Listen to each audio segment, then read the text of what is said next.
Hola, ¿qué tal? Mi nombre es Julián Becio Moreno y en la clase de hoy vamos a tratar de precisar un poco el concepto de acto administrativo. Ya el doctor Cifre Puig estuvo contando y desarrollando un poco cómo se arriba al concepto de acto administrativo en el Estado constitucional de derecho actual y ciertas diferencias que hubo a lo largo de su devenir histórico. Bueno, la idea de hoy es tratar de precisar un poco cómo se establece o cómo se puede llegar a aproximar a la noción de acto administrativo en nuestro derecho positivo. Primero es importante aclarar que esto no es una tarea unívoca, hay la verdad bastantes interpretaciones y definiciones de lo que tiene que ser un acto administrativo. Por supuesto nosotros, y esto lo ha remarcado cualquiera de los docentes de la cátedra, damos libertad de acción en el sentido de que les permitimos elegir a algunos de los autores que ustedes deseen, de los sugeridos, y que adopten la definición que estos autores toman, siempre y cuando la puedan justificar. Puntualmente nosotros estamos más abocados o más aproximados a la noción que tiene Comadira respecto a acto administrativo. Pero bueno, como dije, esto es una opinión personal nuestra. Si ustedes desean tomar otra definición, están en libertad de hacerlo, siempre y cuando la puedan justificar. Dicho esto, es importante aclarar que la noción de acto administrativo tiene una importancia relativa a poder identificarla y diferenciarla respecto de otras actividades que realiza la administración. Ustedes saben que la administración realiza un montón, un sinfín de actividades, y el acto administrativo va a ser una particular de ellas, quizás una de las más importantes, pero es una dentro de otras varias que realiza. Entonces la importancia de precisar por qué un acto administrativo es lo que es o a dónde lo podemos aproximar es justamente poder encauzarlo y limitarlo en sus propias regulaciones jurídicas y de su regulación propia. La noción de acto administrativo, como dije, no es unívoca, hay bastantes tipos de nociones, pero es importante para aproximarnos a ello poder entender que, como dije, la administración realiza muchos tipos de actividades o manifestaciones, y estas manifestaciones pueden ser tanto actos como hechos jurídicos. Y ahí tenemos la primera dificultad, que es que inmediatamente se nos viene a la cabeza las definiciones que hacía el Código Civil, y las que ahora hace el Código Civil y Comercial respecto a lo que es un acto jurídico y un hecho jurídico.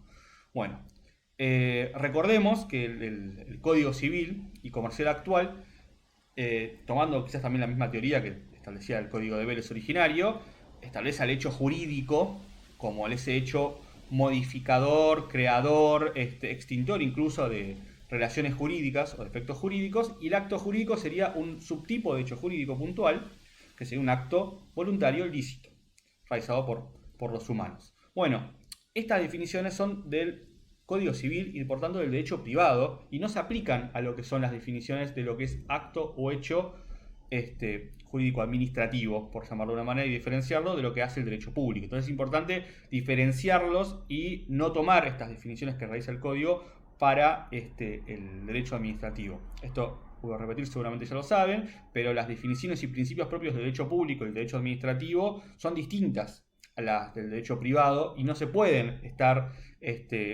analizando o extrapolando así nomás. Hay una serie de pasos y de divisiones que siempre va a prevalecer en ello la interpretación que realicen otras normas de derecho público por sobre lo que realice el derecho privado.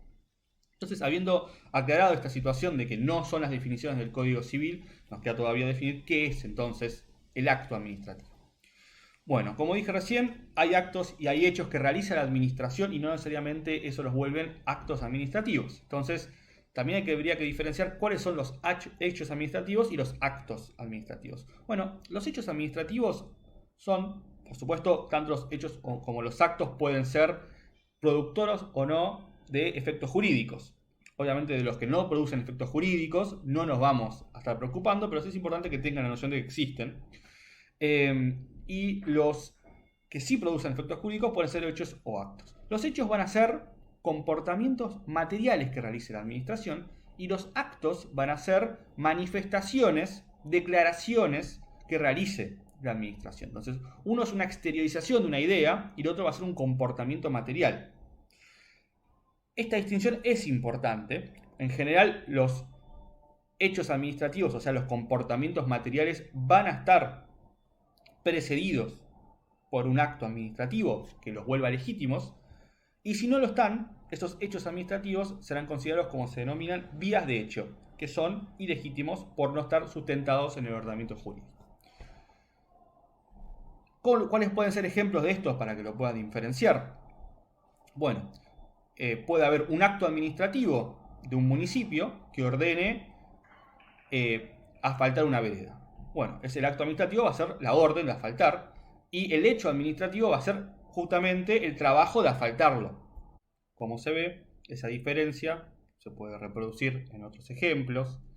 Cuando la administración coloca un semáforo, cuando la administración realiza una obra pública. Bueno, la realización de la obra pública en sí mismo va a ser el hecho administrativo, pero la orden de realizarla es lo que lo precede o lo que lo legitima, es lo que va a ser el acto administrativo. Entendiendo esta diferencia, ahora sí podemos quizás intentar una definición de acto administrativo. Entonces, como dije, tomando la definición que propone Comadira, pero no es excluyente a otras que pueden ustedes seguir en base a los autores, podemos decir que acto administrativo es una declaración emitida por un órgano estatal o un ente público no estatal en ejercicio de la función administrativa bajo un régimen exorbitante y productora de efectos jurídicos directos e individuales hacia terceros. Esta definición está bueno que lo podamos desmenuzar, como ya vimos, porque es una declaración, ¿no? Esta declaración, este concepto lo que intenta es englobar una manifestación que realiza la administración, diferenciándola, por supuesto, de comportamientos materiales propiamente dichos, como son los hechos administrativos. Y esta manifestación, esta declaración, puede ser una manifestación de la voluntad, siendo la administración la que dice algo. Puede ser un juicio de valor que realiza la administración, por ejemplo, cuando emite un permiso para conducir, lo que está haciendo la administración es dando un juicio de valor de que esa persona es apta para transitar, para conducir. Y también puede ser una simple constatación de un hecho, un registro, por ejemplo, un registro de un casamiento, registro de función, son actos registrales, no está haciendo un juicio de valor, simplemente está registrando, pero también es un acto administrativo. Entonces, este concepto de declaración engloba todo este desarrollo. Como dijimos, lo puede hacer órganos estatales, y con órganos estatales englobamos a los tres poderes del Estado, no solamente a la administración o al poder ejecutivo, sino también al poder legislativo y al poder judicial, siempre y cuando estén haciendo uso de la función administrativa. O sea, el poder judicial cuando realiza funciones de superintendencia, en general compra y adquisiciones de suministros o en relación con sus empleados, y lo mismo el poder legislativo. En estos casos, estos poderes van a estar realizando función administrativa y por tanto van a tener que emitir actos administrativos. Y entonces los incluye en esta definición porque la regulación también los va a incluir y va a ser común en ese sentido. Hay varios fallos que ratifican esto que estoy diciendo. Nosotros en el programa les damos el fallo Bonis y el fallo Villar de Puenza para el tema del Poder Judicial y la función administrativa dentro del Poder Judicial, y para la función administrativa dentro del Poder Legislativo está el fallo Persoglia. Léanlos, analícenlos y vean cómo ahí la jurisprudencia reconoce esta situación. Y también dijimos que era una declaración por órganos estatales y por entes públicos no estatales. Los entes públicos no estatales son entes que no pertenecen propiamente a la administración, pero que en general, por ley fue delegado el ejercicio de cierta función administrativa, especialmente. Por ejemplo, y los casos más comunes son los colegios de profesionales, como puede ser el colegio de abogados, el colegio de médicos, de escribanos, etc. Bueno, la función de registrar y otorgar la matrícula es una función que va a ser administrativa y que el Estado delegó en estos órganos, que son entes públicos, no estatales, pero son públicos y sobre todo ejercen función administrativa. Por tanto, también van a realizar actos administrativos. Esto también fue reconocido por la jurisprudencia. Hay un fallo que es Colegio Público de Abogados, hay muchos fallos de Colegio Público, pero uno puntual que es Colegio Público contra Martínez Chenique, que reconoce esta situación, también está en el programa. Como dije, entonces recapitulando, volvemos siempre a repetir esta definición. Es un acto administrativo, es una declaración emitida por órgano estatal o ente público no estatal en ejercicio de la función administrativa, ya dijimos por qué en ejercicio de la función administrativa, bajo un régimen jurídico exorbitante. Esto también es importante porque lo diferencia del derecho privado, ¿no? En el derecho privado, obviamente, prima la idea de la autonomía de la voluntad y de que las partes son iguales para contratar y relacionarse. Bueno, en el derecho administrativo esto no es así por razones más que obvias que seguramente ustedes ya hayan visto. Pero bueno, entonces la función estatal tiene un régimen exorbitante. La palabra viene de porque exorbita, sale del borde de lo que sería el derecho privado. Y tiene una serie de prerrogativas el Estado y también una serie de garantías el administrado, y por tanto se diferencia del derecho privado. Por eso, régimen exorbitante. Y por último, dijimos que es productora el acto administrativo de efectos jurídicos de efecto inmediato y directo. Y esto es importante que sea directo porque hay actos que no tienen efecto directo, ¿no? Por ejemplo, una opinión de un asesor en el marco de un expediente administrativo puede no generar ningún efecto inmediato, ningún efecto directo hacia nadie, y entonces no va a ser un acto administrativo. Y lo mismo dijimos que tiene que ser productora de efectos jurídicos hacia terceros, o sea que tiene que ser por fuera de la administración. Si realiza efectos jurídicos para dentro de la administración, no va a ser un acto administrativo, sino va a ser lo que se denomina acto de administración. Y son otra categoría de actos y de manifestaciones de la administración. Lo que sí es importante aclarar en esta situación, porque uno, como ejemplo, puede poner, por ejemplo, una circular interna que realiza un ministerio, bueno, con una instrucción para los que trabajan dentro de la administración o dentro de ese ministerio. Bueno, eso no va a generar en principio efectos jurídicos hacia los terceros, sino solamente para adentro.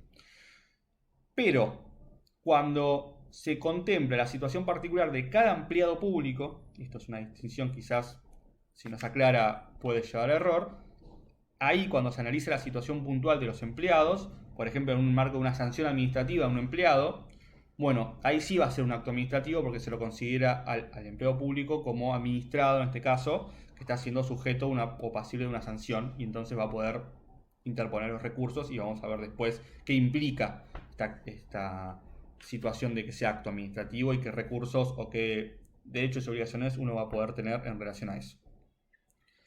Por último, dentro de la definición, y vuelvo por última vez a hacer un raconto, declaración emitido por órgano estatal o ente público no estatal, en ejercicio de la función administrativa, bajo un régimen exorbitante, con efectos jurídicos directos hacia terceros e individuales. Y acá viene una gran distinción, que también es una gran discusión del derecho administrativo, entre los actos administrativos y los reglamentos. En esto podemos hacer una distinción general, si se quiere, entre si los actos poseen una finalidad normativa, esto es que se mantengan y proyecten permanentemente en el ordenamiento jurídico, o no normativa, sino que se agotan en una situación puntual. Y una segunda distinción si son de alcance general, o sea, para un número indeterminado de sujetos, o de alcance individual, que puede ser para uno o varios sujetos, pero determinados. Entonces, en esta gran clasificación entre si son normativos y no normativos, individuales y generales, podemos encontrar principalmente esta distinción entre acto administrativo y reglamento. El reglamento va a ser un acto normativo porque pretende reglamentar y pretende mantenerse en el tiempo hasta que otro reglamento lo revoque, y con alcance general porque está destinado a un número indeterminado de sujetos. Las medidas en el marco del actual contexto de pandemia y de coronavirus, los DNU que dictó el presidente de la Nación, son reglamentos, no están destinados a un sujeto particular, sino a toda la población, o sea, un número indeterminado de sujetos. En cambio, el acto administrativo va a ser no normativo, porque en general se agota en ese hecho, y va a ser de alcance individual. Simplemente, y a título informativo, digo, nos quedarían dos categorías más en ese sentido, si estuvieron prestando atención, que serían el acto de alcance general no normativo, que en general son los concursos públicos, ¿no? Es no normativo porque se agota en el concurso, pero es de alcance general porque son un número indeterminado de sujetos, y lo que se denominan reglamentos singulares, que son actos normativos pero de alcance individual, que en general son normas que otorgan competencia a una persona jurídica. Pero bueno, volviendo. Entonces, la importante distinción, siguiendo los autores que admiten esta distinción, es la de reglamento y acto administrativo por esto de alcance. Esto es fundamental. Ustedes van a ver que en la ley de procedimientos administrativos, que va a ser la norma base sobre la cual vamos a basar todo el curso, no está esta distinción que acabo de dar. Y además,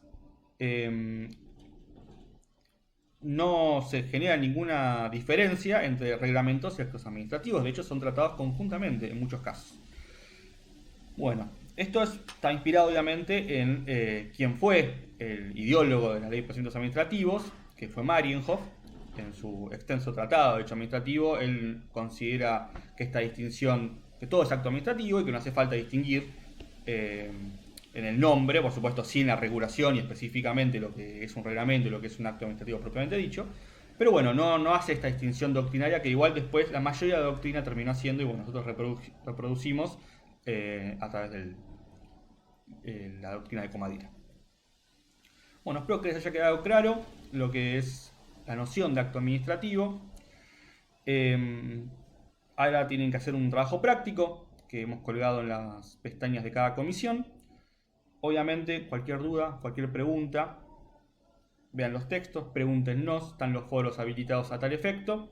Y espero que les haya sido de utilidad. Muchas gracias.